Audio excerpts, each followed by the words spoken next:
So some people come to me for consultations and they say, Elizabeth, I don't have any willpower. I just have no willpower. Maybe at some point I had willpower. Now I just have no willpower. Comment in the chat if you've ever felt that way. If you're like, well, at some point in my life, I had willpower, I had energy. Now I just have no willpower. I can't motivate myself. I don't have discipline. I need more willpower and I just don't know what to do about it. And what I say to them is, you're thinking about willpower wrong. The mainstream way we think about willpower is scientifically inaccurate based on the latest research. So it's not helpful. The way we define willpower for ourselves in our mind, that you can just get like that, yes, you can get it, but not in the ways we think. So this is a video for you if you want more willpower. Let's define it. One definition of willpower is the ability to do what matters, even when it's difficult. In this sense, willpower is an extension of self-kindness. Doing the things you really want to do, even when they are hard, that's an act of self-kindness. Willpower is what gives you strength to act from your highest self instead of those automatic impulses. Because what do the automatic impulses want?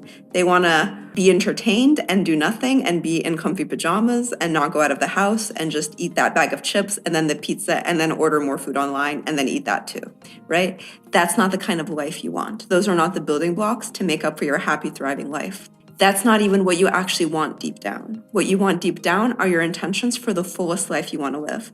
And that sometimes takes doing things that are hard. What people don't always know is just how much willpower is a question of mindfulness and awareness. This is why mindfulness actually trains willpower.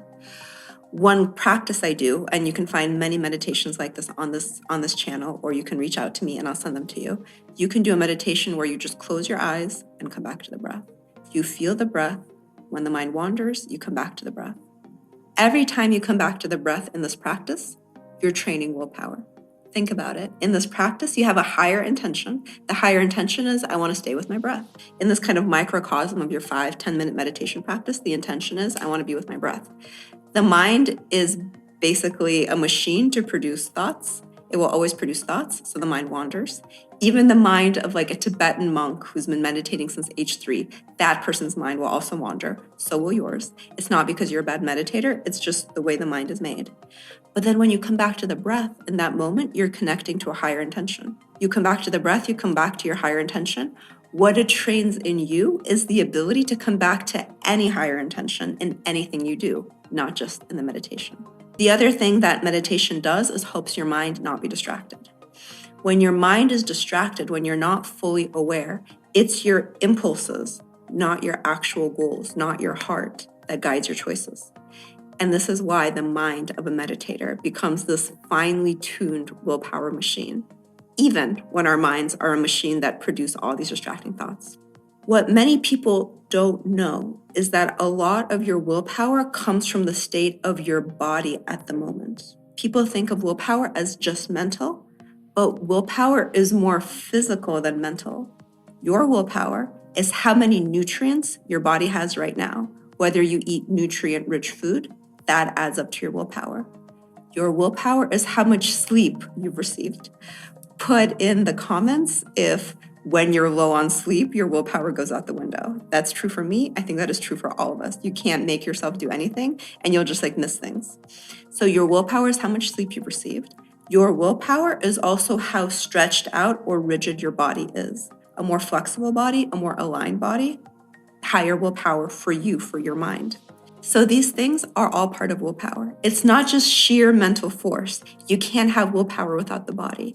The more connected you are to the body, the more connected you also are to what your genuine wishes are. You're more connected to what you want willpower for. And the more connected you are to your genuine wishes, we all get inspiration from that. And then the more willpower we have. So that's like a wonderful non-vicious cycle in this case. What people don't usually know about willpower and what we'll cover is that willpower comes out of self-compassion, not self-criticism. Your self-compassion strengthens your willpower in a way that your criticism just depletes it. And willpower comes from a place of rest. It does not come from a place of fatigue or powering through or pain. And willpower is about attaining fulfillment. It's about a greater vision and fulfillment. It's not about enforcement. And as we said, willpower is physical. not intellectual. It has more to do with the body than the mind. So what is willpower? One way to define willpower is the ability to do what matters most to you. So willpower, think of it as a fuel that powers your intentional actions.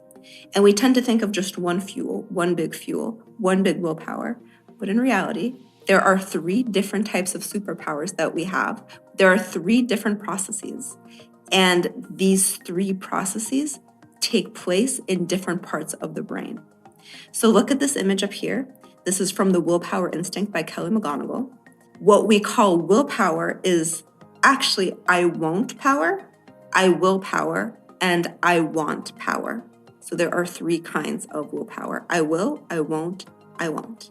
Let's break those down so you can understand them. I won't power is what we usually think of as a willpower, but it's actually the weakest. I won't power is the ability to resist temptation or break a habit. So this occurs in the upper right side of the prefrontal cortex.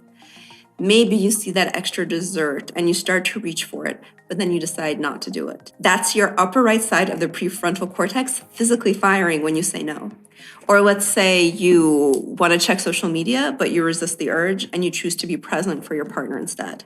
That's classic I won't power. That upper right side of the prefrontal cortex is activated. The thing that you need to know about I won't power is that it's really weak. It's the weakest superpower you have. It's much harder to decide not to do something than, for example, to decide to do something. It's harder to say no than to say yes. So that brings us smoothly right to I will power. It's located in the upper left side of the prefrontal cortex, and it helps you start and stick to and continue with the tasks that matter. So I won't power is doing less of something. I will power is doing more of something. It's finishing that task. It's like writing that video and producing it and posting it. It's doing something beginning to end. Or I will power is deciding to exercise when you just want to stay in bed and your whole body is just screaming, keep me in my sweatpants in bed. I'll wear exercise clothes, but I will not wear it outside.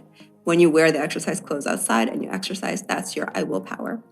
Remember that I will power is stronger. So it's harder for you to say, I won't go on social media than let me listen to my partner. Let me stay present for my partner. Or I will go do some stretching instead of I won't check social media.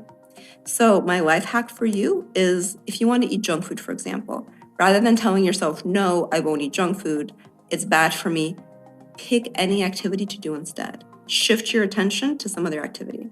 A good example of navigating I will power and I won't power is little children. Comment if you've been interacting with little children and when they hear no, they get really, really upset. So like if a child has like a expensive crystal vase in their hands, like a highly breakable, expensive crystal vase, and they love it and they want to play with it and you know they'll break it, if you take it away, they'll be frustrated or they'll cry. They'll just be very, very unhappy. But if you say, oh, let's look out the window. Look at the birds in the window. Look, there's a baby bird in the window. They won't even notice they're not playing with the vase anymore because they're saying yes to something else. Our brains basically work like the brains of a 2-year-old. The brain is actually very, very linear. So you can do something similar to yourself. Don't say no to something, say yes to something else, and you'll feel much more happy and your willpower will actually be much stronger. And the last power is I want power. The I want power is located right in the middle of the prefrontal cortex. And it's very important in that it keeps track of your long-term goals. So it's the part of the brain that remembers the bigger picture, what you actually want, and it makes decisions based on that. The more rapidly your cells fire in the middle of the prefrontal cortex, the more motivated you are to pursue your most important personal and professional goals. So I want power is the most powerful. Instead of thinking, I can't eat junk food today, reframe it as I want power. I want to live long enough to play with my great-grandkids. I want to be healthy enough and have so much energy that I'll be playing soccer with my great-grandkids. That's I want power. Very different from I won't eat that Hershey's Kiss. Say yes to the biggest thing possible. Say, instead of saying, no, I won't check social media, say, I will practice my guitar because I want to become a rock star. Think of the biggest possible reason to do the thing you want to do. So this knowledge of the 3 willpowers, it's something I hope you implement today. You can implement it right away. The language you use in your mind impacts which part of the brain actually fires, and that impacts what reserve of willpower you have. So thoughts become physical and physiological. Thoughts are not just mental. The language you use is extremely important for your happiness because it's the difference between being able to motivate yourself to do something or not. And if you want to learn more about willpower and how to use willpower to make your wishes come true, join the Willpower, Wishes, and Endless Energy program. You can do it entirely through recordings. I created it for your success, for your happiness, so that you can keep pursuing those long-term goals. The link for that is below. And if you just want to chat, we can set up a one-on-one consultation and we'll make a personalized plan to you. The link for that is also below. And here's my email if you just want to email me and reach out with any questions. Thank you so much for listening. May you use your willpower to make yourself truly deeply happy. May you always keep the bigger picture in mind, and may all your wishes come true. I'll see you soon.